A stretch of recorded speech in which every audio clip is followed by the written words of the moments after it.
Usai meninjau langsung pelaksanaan pembelajaran tatap muka terbatas, anggota DPRD dari fraksi PKS memberi apresiasi kepada Dinas Pendidikan Kota Makassar. Dalam pantauan langsung, anggota DPRD protokol kesehatan tetap dilakukan sebelum siswa masuk sekolah.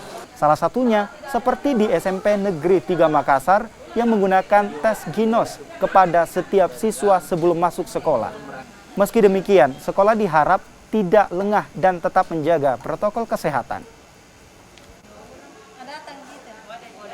Sebelum hari ini saya juga sudah melakukan monitoring di 2 pekan lalu yang simulasi yang untuk SMP, alhamdulillah sudah berjalan dengan baik. Cuma memang harus kita tetap mengingatkan kepada masyarakat dalam hal ini orang tua bahwa protokol kesehatan itu harus tetap kita jaga dengan baik. Jangan sampai karena kita merasa bahwa PPKM levelnya sudah level 2 sampai